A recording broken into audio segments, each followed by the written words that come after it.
Sõjad Ukrainas ja nüüd ka Pärsia lahes on purustanud paljud tavapärased lahingureeglid. Kõik osapooled nendes konfliktides kasutavad droone tohutult, nii rindel kui ka ugurünnakuteks kaugel tagalas. On puhkenud tohutu relvastusvõidujooks, kus riigid üle maailma kiirustavad välja töötama kõige surmavamaid, skaleeritavamaid ja kulutõhusamaid ründedroone ülima kiireloomulisusega. Samal ajal on tekkinud sama oluline relvastusvõidujooks – droonitõrjetehnoloogia.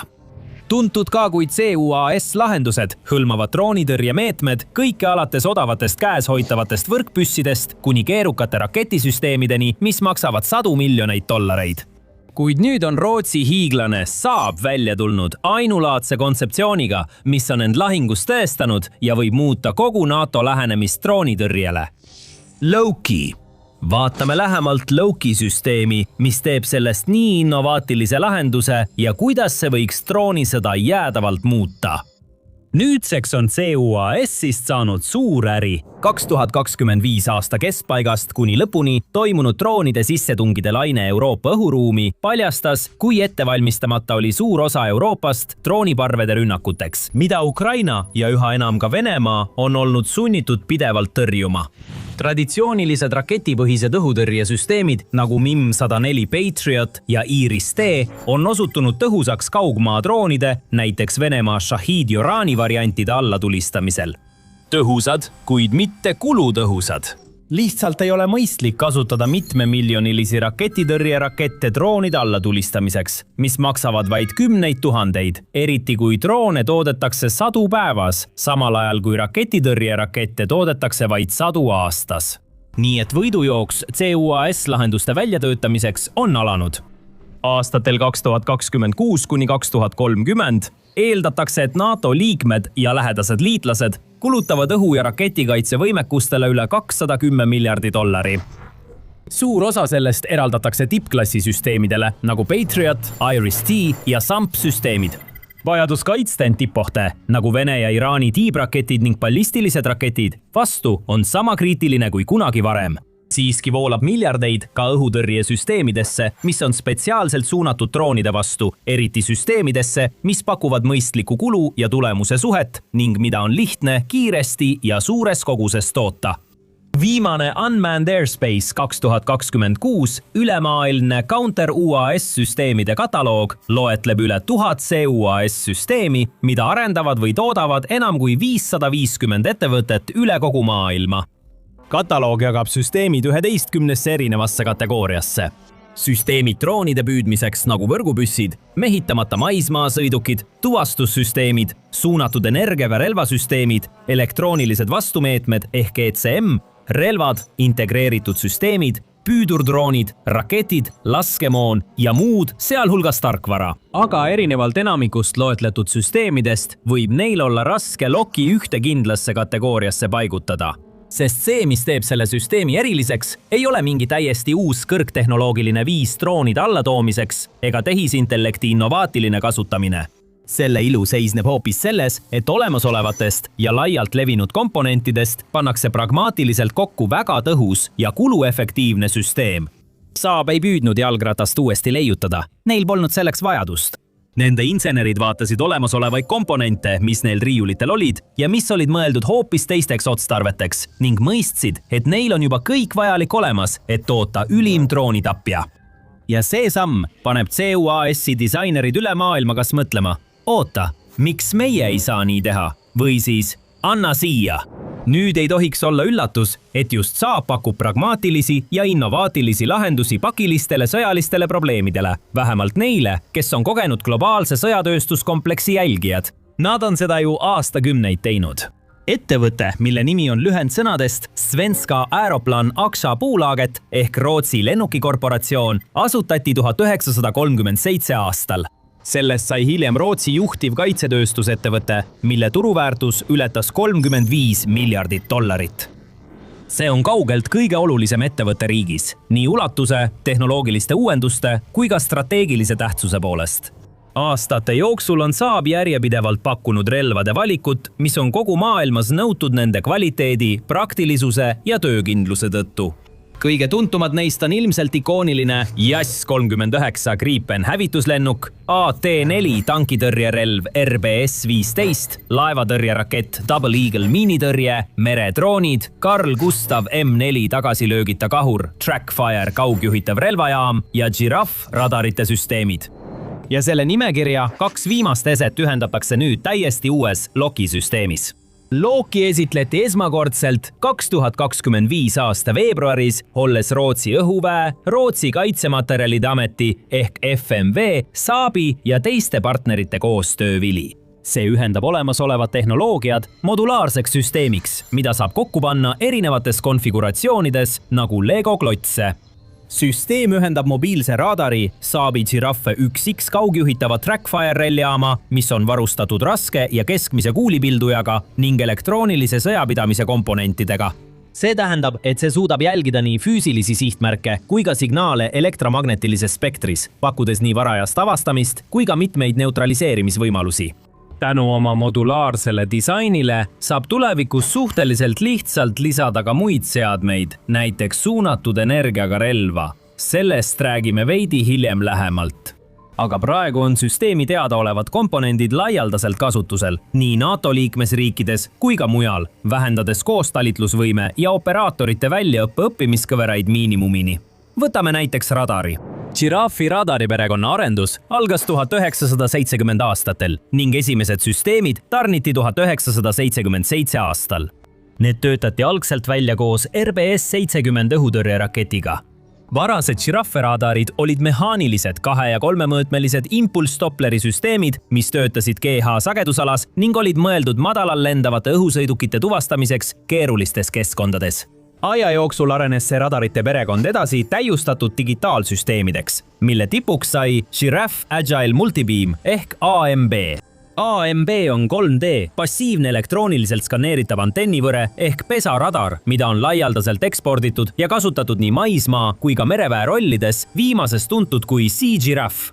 Kui tõeline läbimurre toimus 2014 aasta mais, kui Saab tutvustas Giraffe 1X varianti, mida kasutatakse Lokis. Võib-olla viitega arenevale droonisõja valdkonnale tähistas see kompaktne X-riba aktiivselt elektrooniliselt skaneeritav antennivõre radarpöördepunkti mobiilsuse, kiire paigaldamise ja mitmeotstarbelisuse suunas. ESA antennivõre võimaldab radaril suunata oma kiiri elektrooniliselt, mitte mehaaniliselt. See tähendab kiiremat skaneerimist, paremat töökindlust ja võimalust jälgida mitut sihtmärki samaaegselt. ESA radar võimaldab ka 3-mõõtmelist jälgimist, mis tähendab, et see suudab määrata sihtmärgi kauguse, suuna ja kõrguse. See on ülioluline väikeste droonide või madalal lendavate ohtude puhul, mis võivad maapealse taustamüraga sulanduda. Lisaks võimaldab täiustatud signaalitöötlussüsteemil eristada tõelisi sihtmärke lindudest, maastikust ja ilmastikunähtustest, parandades tuvastamise täpsust tiheda liiklusega keskkondades. Tulemuseks on see, et Giraffe 1X pakub 360 kraadist katvust, tehes iga sekund täismahus ruumiskaneeringu. See on piisavalt tundlik, et tuvastada madalaid, aeglasi ja väikeseid ehk LSS sihtmärke, näiteks droone, lisaks oma rakettide, suurtükkide ja miinipildujate tuvastus- ja hoiatusvõimele. See tähendab rakette, suurtükke ja miinipildujaid, tuvastamise ja hoiatamise funktsionaalsust. Maismaa variandil on tegevusraadius umbes 47 miili, samas kui mereväe variandil on see umbes 61 miili. Hiljuti, 2023 aastal, lisati Giraffe 1X paigalduskomplekt, mis parandas transporditavust ja valmisolekut. Ja 2024 aastal tutvustati kompaktset radarimoodulit, mis võimaldab antenni ühe nupu vajutusega korpusesse kokku voltida. Kogu süsteemi kaal jääb alla 150 kilogrammi, mistõttu saab seda hõlpsasti paigaldada kergetele sõidukitele, mastidele või katustele, et pakkuda samaaegselt õhu- ja pinnaseiret. Seda saab kasutada nii kaugjuhtimisega kui ka kohapeal ning see võimaldab paindlikku integreerimist juhtimis- ja kontrollsüsteemidega ehk C2-süsteemidega. Teisisõnu saab seda sujuvalt ühendada teiste sensorite, sidevõrkude, relvaplatvormide ja otsustustööriistadega, et võimaldada koordineeritud sõjalisi operatsioone. Kõigi nende omaduste juures pole ime, et nõudlus Giraffe 1X järele on olnud suur. USA, Rootsi, Läti ja Ühendkuningriik kõik hangivad seda süsteemi, et kasutada seda kas kergetel sõidukitel, taktikalistes üksustes, statsionaarsetes kohtades või integreerituna mereväe platvormidesse. nüüd on see ka Loki silmad ja kõrvad. See on täiesti loogiline. Giraffi omadused sobivad ideaalselt sellisele modulaarsele ja mobiilsele CUAS platvormile nagu Loki. Veelgi parem, kuna Giraffi erinevate versioonide järele on kodu- ja välismaal olnud peaaegu pool sajandit tugev nõudlus, on Saabi tootmisliinid hästi õlitatud ja laovarud korralikult täidetud. Saabi vaatenurgast on Loki jaoks Giraff sisuliselt valmis lahendus. Ja enam-vähem sama lugu on relvasüsteemiga, mis tulistab Giraffi tuvastatud sihtmärkide pihta. See on Trackfire'i kaugjuhitav relvajaam ehk RVS. Nagu Giraffi puhul oli ka selle valik Saabi jaoks üsna iseenesestmõistetav. Trackfire on kaugjuhitav relva- ja andurisüsteem, mille Saab on spetsiaalselt välja töötanud integreerimiseks mereväelaevadele, statsionaarsetesse kaitsepositsioonidesse ja maismaa sõidukitele ehk siis platvormidele nagu Loki. Süsteem tutvustati avalikkusele esmakordselt 2007 aasta DSI messil Londonis ning see võeti kasutusele 2012 aastal Soome mereväes, mis oli selle esimene suurem kasutuselevõtt. Sellele järgnes 2017 aastal leping eelmainitud FMV-ga, mille raames integreeriti Trackfire kodumaal Combat Boat 90 alustele ja teistele mereväe platvormidele. Ja vähemalt 26 neist paatidest jõudis lõpuks Ukrainasse. Alates 2022 aastast on Rootsi saatnud Ukrainale 21 otsese sõjalise abipaketti, mille väärtus on muljetavaldavad – $11,3 miljardit. Nende hulgas olid annetused arenenud relvasüsteemidest nagu Archeri suurtükivägi, Stridsvan 122, tankid õhutõrjesüsteemid ja CB-90 paadid nagu Trackfire RVS. 10 CB-90 paati toimetati Ukrainasse 2024 aasta veebruaris ja veel 16 2025 aasta jaanuaris. Nagu selgub, olid need Trackfire integreerimised ühed viimastest selle süsteemi vanas konfiguratsioonis. Uus konfiguratsioon, mida kahtlemata mõjutas tugevalt Ukraina kogemus sõja ajal, oli peagi avalikustamisel. Trackfire Aries tutvustati samuti DSEI 2025. aasta väljaandel. See on spetsiaalselt loodud CUAS operatsioonideks ja sobib ideaalselt Lokile. See on optimeeritud suure täpsuse ja meeskonna kaitse tagamiseks tulistamisel liikumise ajal ning toetab 360 kraadist asimuudi pööramist koos tõusuga -20 kraadist kuni +55 kraadini. Need pole nüüd eriti muljetavaldavad näitajad võrreldes konkurentide RVS-süsteemidega, millel on tavaliselt samuti 360 kraadine asimuut. Kongsbergi Protector RWC ja Korea Hanwha Defense Naval RWC mereväe variandid võimaldavad samuti -20 kraadist langetust, kuid neil on veidi suurem tõusunurk, +60 kraadi. Rheinmetall RMG 30 RWC variandid pakuvad tavaliselt -15 kraadist kuni +60 kraadist tõusunurka, kuid Türgi Asselson Stamp Naval RWS ületab neid kõiki, pakkudes -15 kraadist kuni +55 kraadist ulatust. Sellist infot leiab suvaliselt militaarteemaliselt YouTube'i kanalilt. Siin saates Sõjasaade läheme pealkirjades sügavamale, et tuua teieni tõeline lugu. Seega kindlasti telli meie kanal, et sa midagi maha ei magaks. Nii et Trackfire võib olla mõnevõrra ebasoodsamas seisus võrreldes oma konkurentidega, kuid selle, mis tal ulatuses puudu jääb, kompenseerita täpsusega kuhjaga. Sellel on tõeline, stabiliseeritud ja sõltumatu sihtjoon ehk lühidalt silos. See tähendab, et iseseisvalt stabiliseeritud sensormoodul on relvatelgedest lahti ühendatud ja seega eraldatud relva tagasilöögi mõjudest. See võimaldab operaatoril hoida sihtmärki pidevalt vaateväljas, vähendades oluliselt sihtmärgi hõivamise aega. Trackfire Arese ainulaadne konfiguratsioon võimaldab sihtmärki pidevalt laserkaugusmõõtjaga jälgida kogu tulevahetuse ajal, pakkudes väga täpset ja põhjalikku ballistilist arvutust, sealhulgas 3D sihtmärgi ennustust, kuid tõeline väärtus peitub võib-olla hoopis selles. See on modulaarne süsteem, mis on loodud konfigureeritavaks, koostalitlusvõimeliseks ja rakendatavaks üha laieneval platvormide valikul. On 2 põhiseadet, mille külge saab teisi ühikuid lisada. Esimene neist on juhtseade ehk TU, mis sisaldab sensorimoodulit ehk SM-i. TU ühendub inimese masinaliidesega ehk HMI-ga, mis sisaldab laskuri ekraani, tulejuhtimipaneeli, juhtkangi ja videotrackeri. See tähendab praktilises mõttes seda, et meeskonnal on võimas visuaalne ülevaade ümbritsevast keskkonnast ja sihtmärkidest otse käeulatuses. Operaatorid saavad sõna otseses mõttes tuvastada ohud, valida sobiva reageeringu ja avada tule ilma, et nad peaksid ekraanilt pilku pöörama. Kaksikjuhtimine võimaldab jagatud võimekusi, mis viib veelgi lühemate reageerimisaegade ja lühemate andurist laskmiseni kuluvate tsükliteni.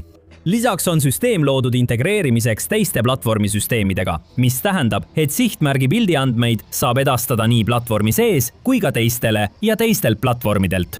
Mis puudutab tulejõudu, mida see suudab pakkuda, siis paindlikkus on Trackfire'i teine nimi. Lai valik relvasüsteeme saab paigaldada sageli ka omavahel kombineerituna.